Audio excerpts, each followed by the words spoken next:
If you place it like this and it's detonated, the guy's just gonna like fly straight parallel from the door. So here's, let's say, here's the door here, the air jab's up here, he walks out of the door, he's going to get sent straight parallel from the door. If it's placed on the right side of the door, he's going to be shot in a diagonal direction as he's coming out the door, but also the air jab is on his left side, sending him the opposite direction, which would be his right side.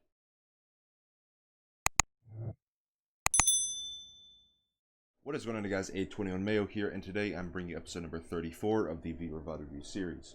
You can find links to all of my social media as well as my Patreon, Discord, and tip video playlist down below in the description. And with all of that being said, let's jump into the VoD itself.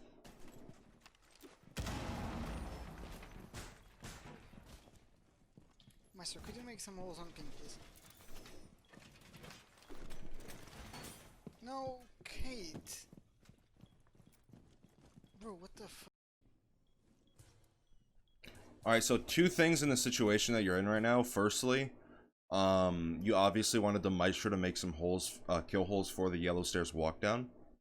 You can make lines of sight, you can boost on top of the table, or the trolley cart, I guess, near cafe door. You can boost on those objects, and you can get angles to the yellow stairs walk down. So you asked for it, and then you heard that the Cade was reinforcing the wall still. So what you should do, instead of asking the Maestro still to make the holes there, you should be directing your attention more towards the fact that the Cade is reinforcing the wall that you want to make kill holes on. So that's the first thing. Secondly, saying like, oh, what the hell, man, or anything like that is just not, it's not productive for the team. So I would, yeah, see, now you guys are getting into a discussion and kind of maybe a bit. disagreement. It'd just be better just like to say, hey, don't do this next round, or, you know. I have no idea. Is that the guy above? Someone on rappel. Oh yeah, probably Ashton. Oh, early pick. Yellow. There is a jackal outside of yellow. I don't know why I'm super itchy right now. I'm just like, I got to itch. I got the urge to itch.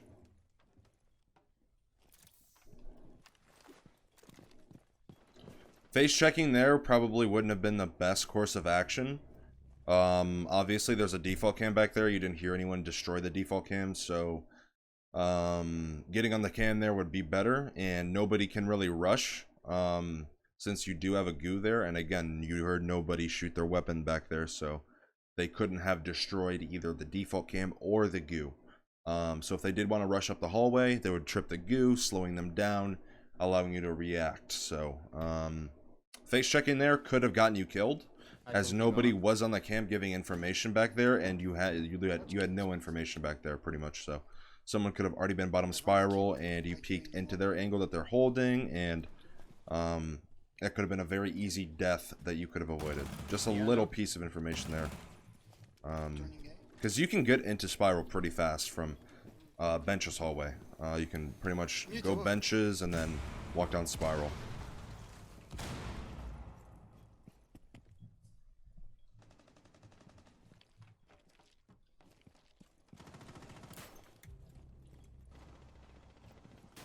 Alright, so Hibana is above, I believe. The reason I'm assuming that is because she just opened the bathroom hatch and then she got a pick through it. And she killed the mute, which the mute was playing the pipes area back, white van, yellow pillar, around that spot. So, all information kind of points towards that direction.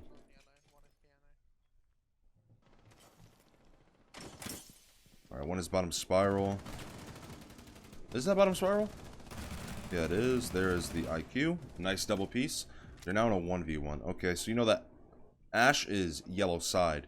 You should not be progressing here. You have 15 seconds left. You are now in the position that has more leverage. Since now the attackers are pressured for time to either go for the kill to win the round or plant a diffuser and play post plant. So progressing here could very easily get you killed. Okay. good information on the Ash. Your team was clearly calling that that she was planting. If I were in that situation, I would have allowed the Ash to get a little bit more comfortable in her plant. Whenever you're in a clutch situation where the attackers have other options besides planting in terms of killing you, you want them to feel comfortable in their plant to the point where they think that they can get it down. Because obviously nobody wants to play a round out with 15 seconds where the enemy could be anywhere on the bomb site. So making the attackers feel comfortable in getting the plant down will be much more advantageous to you, simply because the chances of them getting off the plant goes lower and lower the longer they get into the plant, if that makes sense. So pretty much, I mean, a pixel perfect round in terms of flanking, using different angles to your advantage, and also reacting off information, and also the plant situation there. You played pretty well. So far, decision making, positioning, pretty good. The only real nitpick that I would have is the fact that you just sat in the office room for about 40 seconds to a minute. You weren't doing anything productive for the team. Obviously, you know that the bathroom hatch is open. Now, since the wall is cated, the garage wall here is cated, and also the Hibana is dead, you know that the breach can't be opened. So the only hard breach thing, I guess, on the map that was opened was the hatch. So you could have very easily played in the hallway instead of just playing in the office room. You could have laid down your goos all across lockers area, bottom spiral, as you did, but a little bit deeper back there, so that way you didn't get caught off guard by any attacker who might have crouched walk back site. But yeah, so far, I mean, that was a great round. Not really much I can critique or help you fix. Just minor things in terms of positioning and decision making.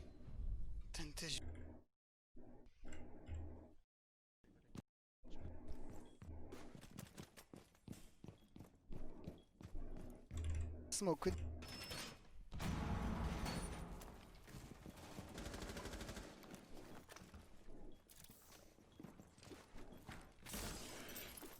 That goo that you threw towards the main door is a waste. Not only because there is already barbed wire there, but the chances of that goo actually surviving still, with the attackers obviously being there by them shooting open the main door. And I mean, where are the attackers most likely to go on an attack towards lobby piano on consulate? They're going to open the main door first. So the chances of that goo surviving, not that high. So kind of a wasted goo in my opinion. Also, something to pick up on here with any trap operator in the game, whether you're playing Ella, well, I guess more specifically playing Capcan or Legion, it's always best to work exterior to interior. So what I mean by that is the way you're throwing these goos. For example, the goo that you threw on yellow. The way you threw this goo on yellow has no benefit to you or your teammates as of this moment. And the reason that is because where can the attackers play in this position without even tripping the goo and notifying you and your team that there's someone there? They can play yellow soda, they can play Z hallway here looking into piano, they can play on the yellow stairs here, so 3 positions here minimum that they could play without them ever tripping the goo. So it's usually best to put the goo a little bit more extended out in positions.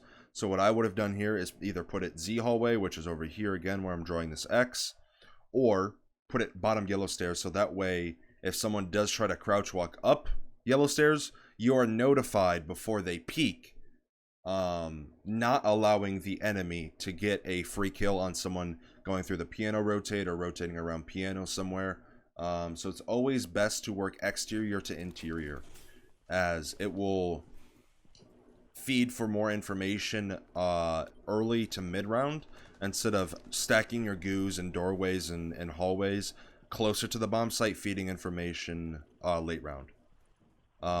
Because the chances of an attacker actually walking through both bomb sites 100% is very low. Usually the attackers will want to favor and go for one of the two bomb sites, I should say. This is exactly what I'm talking about. You're putting a goo mine behind a shield and antechamber. If they take main door control, what are the chances that they actually walk this deep into anti? I'm gonna be honest, it's probably pretty high, but putting it other places like in the middle of anti or piano side of antechamber, those chances are pretty low. As again, the chances of them trying to walk through both the bomb sites is just not efficient for them in terms of time, utility, or man advantage. I mean, just think about it. Whenever you play an attacking round, I actually just saw a goo on the yellow door, so that was good. That's something I didn't pick up on. But think about it. Whenever you're attacking, how often do you actually walk through both bomb sites every single round? The probability of that happening is very low. As again, you're most likely just going to want to attack one bomb site, as it's easier and much more straightforward during the round. Because attacking is already hard enough, but making it more complicated is just not efficient for you or your team on the attacking side. Oh my god, maestro. Alright, you got an impact here. Taking above control is really good. They're planting, I'm assuming. They are not planting. I don't know what this maestro's letting a rip for. He's on the evil eye letting it fucking rip. Alright, good retake position.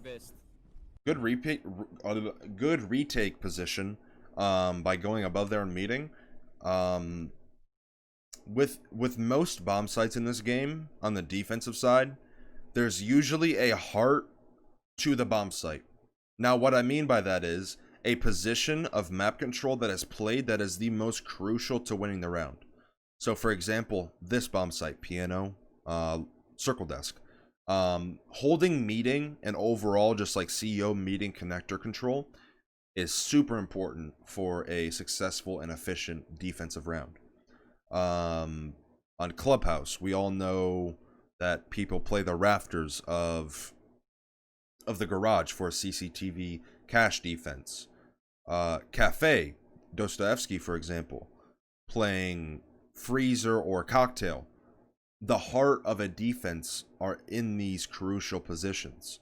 And what you just did there was retook the crucial position that is needed to have a successful defensive round, which clearly is what happened. So great repositioning there. You didn't overpeak, which I really like to see, as some people will get a little bit anxious and kind of bloodthirsty on the defensive bomb site here, as you can pretty much take direct gunfights from the main door and both the piano windows and the anti window. So you had a lot of discipline there and not over peaking, which was great. So far, again, minor critiques that I can really give.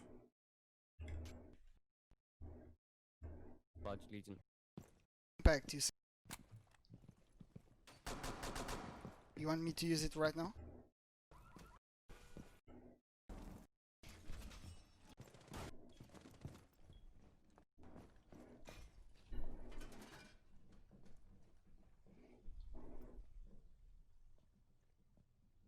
You sitting in this position is not very good. It's not a good decision, as sitting in this room with no yellow rotate pretty much cuts all of your rotation ability to only this doorway you're looking through right here.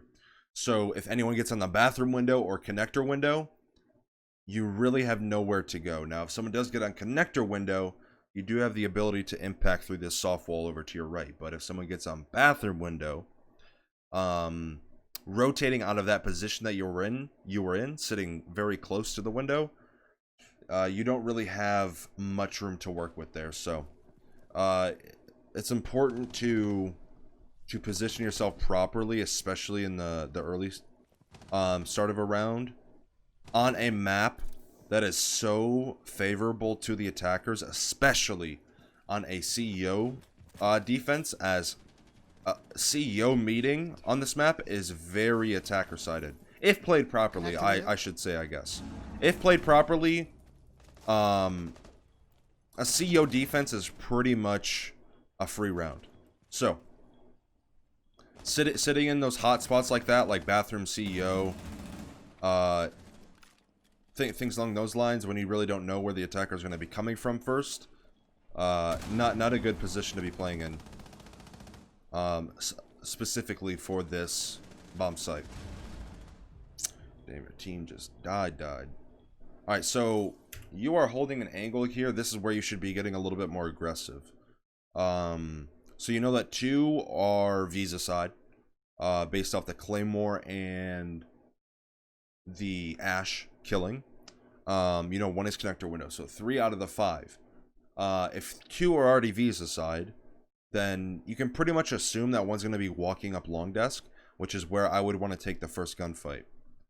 As playing a predictable position like this, holding an angle, you don't really know if they have a drone on you or a zero cam or whatever it may be. So you holding an angle like this in a very common location, something that, I mean, it could work out. We're gonna have to see how the round plays out. It could get you 1, 2 kills, maybe 3. But I would have rather taken the 1-for-1 long desk, under the assumption that someone is going to be there. There could be 2 people long desk. You don't really know. But the likelihood of there being 2 people Visa side is higher than there being 2 people long desk, in my opinion, at least from my experience. See, I'm pretty sure, yeah. Ah, puto, que timing de merda, meu. What? O que What was é que that? aconteceu nesta ronda? Porque o pessoal morreu tudo tão depressa. Mano, foda-se, que timing de merda. Okay. You overextended there. That was not timing, that was just you simply overextending. There's a huge misconception in this game between timing and something that is your own mistake. A lot of people like to just blame a round or a death on timing. Oh, I got timinged. Most of the time, it's not timing. It's a decision that you consciously made to stop holding whatever angle you were holding or whatever you died to. You knew that there was a possibility that someone's going to swing that door, and you were holding it, knowing that someone will swing the door eventually, and then you wide swung connector, opening yourself up to the door where you knew someone was going to swing from. Not timing. That's it. That's an active decision you made that got you killed. Huge difference there. Also, what happened there was poor angle checking. I just mentioned it. It's important to pay attention to what angles you are exposed from, especially when you're in a 1v5 situation. I mean, you pretty much, like, your senses are on all 10. Because you really don't know where the attackers are coming from unless they're all 5 grouped up and you're having active and consistent information. But the chances of that situation actually playing out pretty low. It's pretty much safe to assume that the attackers are going to come from all 360 degrees. So you should be very careful in what angles you are exposed from and what angles you are peeking. So you just simply overextended there, tried to take the gunfight on the connector guy, when you could have gone into Baguette, which is the little circle desk area over here. If anyone's wondering what that is, it's like the little island desk between CEO, bathroom, connector, long desk, all like that room in yellow, top yellow. If you went there, played close on your side of the wall, not allowing anyone who's trying to walk up long desk and hold an angle to see you, and then you could have taken the gunfight on connector window. Again, very important and very crucial that you pay attention to what angles you are exposed, especially in a 1v5, 1v3 situation where you're going to be looked at from multiple different angles at once. So, Deixa o timing que teve. something to take into account.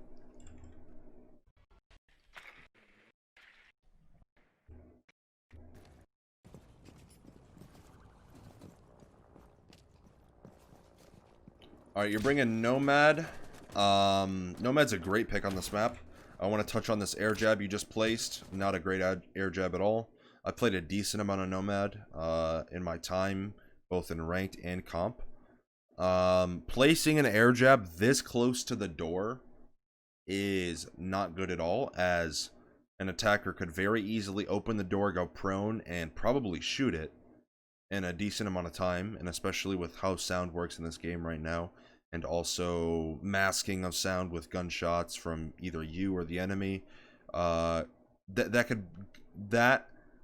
play from the enemy from the defensive side could very easily go unnoticed, and he could capitalize on one, maybe two people on CO repel, maybe one on yellow repel, maybe one on bathroom repel. So you have 3 different angles that he could get 1 or 2 or maybe even 4 kills from. I mean, you know. So very important that you place the air jab properly. Also, another tip for playing Nomad and air jabs, especially on doorways like this, it is important to understand when you're on repel, you need to think about what will happen when the air jab is detonated. So if you place it like this and it's detonated, the guy's just gonna like fly straight parallel from the door. So here's, let's say, here's the door here, the air jab's up here, he walks out of the door, he's going to get sent straight parallel from the door. Okay? If it's placed on the right side of the door, he's going to be shot in a diagonal direction as he's coming out the door, but also the air jab is on his left side, sending him the opposite direction, which would be his right side. So not only is placing the air jab that close at the top of the door not good, but placing it on the left side is also not good, as the way this area of the map on the yellow door is structured, there's quite a bit of cover here if he's flown to the right, which could be the difference between him getting up, taking a gunfight, dealing damage, maybe even getting a lucky headshot, or escaping with his life. So it's important to place the air jab a far enough distance away to the point where it can't be shot, and also place in a position where it's not going to send the enemy into cover by detonating the air jab. So what I do is I always place the air jab on the middle right side of this door. That way not only can it not be shot, but it'll also send the enemy out into the open, allowing it to be an even freer kill. So I hope that makes sense, that little explanation with air jabs.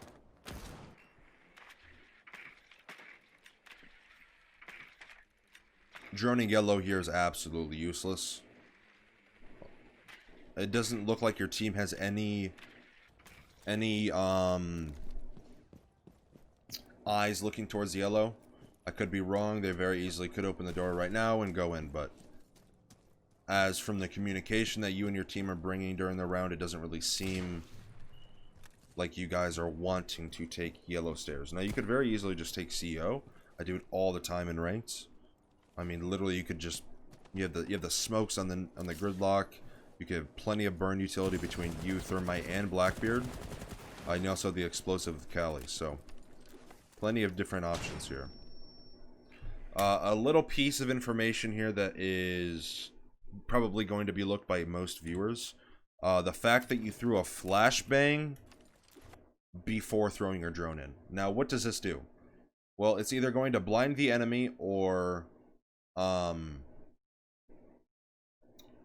it's going to make them relocate, which is going to push them away from the window. Now, this window can't be vaulted out of, but I mean, obviously they can look down and possibly shoot you. I'm pretty sure from this angle it's safe to say that they could shoot you if they peek over the windowsill. So, throwing the flashbang before throwing the drone in, great. Not only masking the sound of you throwing and getting on your drone, but also pushing or making the enemy relocate out of whatever position they might be playing close to the window. It's always best to kind of waste, not necessarily waste, but use that utility as a precaution just in case whatever might happen can happen, if that makes sense. So using the flashbang, even though it may seem like a waste, it actually isn't, as it could be the difference between the enemy killing you or not killing you.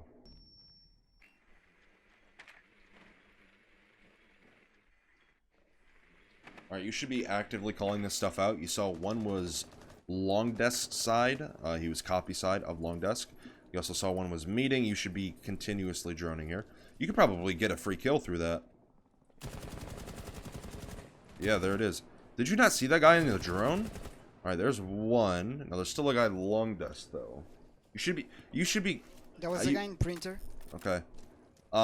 You are not communicating enough. A lot of people, I mean, honestly, I'll 5-stack with diamonds, plat 1 champs, and they have the worst communication I've ever heard, because it's something that they were never brought up. It was a topic that was never brought up to them, especially in such a information dense game as Siege is, with calling out holes, rotates, kill holes, bullet holes, punch holes, utility, player positioning, etc. I mean, there's so many different things that should be communicated during a round that just aren't. And that's the difference between a decent player or a decent communicating player to a very advanced communicating player. Calling out the fact that you saw the rotate in the middle of the meeting wall instead of it being in the default location of being right next to the hatch. The fact that you saw one person playing meeting, you saw one person playing long desk. These are crucial pieces of information. It's not always just about, oh, I killed Jaeger in meeting. It's not always about that. It's about calling what you see, what you hear. If you guys don't know who Reaper is, I believe he was an ex-coach for some EU team. I want to say NIP maybe? I could be wrong. But he was a coach for a EU Pro League team. And he has a whole video, I think it's about 8-10 minutes long, about how communication should be in this game. And it is such an overlooked skill set in this game, simply because people just want to run around and shoot people. Communication is such an important piece of mechanic, I guess you could say, or part of a FPS, a tactical FPS game like CSGO, Overwatch, Siege, things like that. Especially, again, especially in such a utility and information dense game. It is super crucial to call out these little things. I like the fact that you're rotating around a lot here, working different angles during a round. Again, call out. Okay, that's fine. That's fine by me. Calling out one is A. He's dead. Call his family. He's unconscious. Last one, long desk Jaeger. Good job. Hey, good round. So I am going to end the VOD here, as the VOD is already, or the VOD review is already at 29 minutes. I don't want to make it super long. I know I also say a lot that I see a lot of the same mistakes, but that's just how it is primarily in lower ranks. I think this is like a gold 2, gold 1, plat 3 lobby. So in comparison to, not to sound egotistical, but in comparison to the ranks that I usually play at, a lot of the same mistakes are being made and they don't even know it. So me reviewing more rounds would pretty much be like me beating a dead horse. Like, I'm not going to get much more information to help you.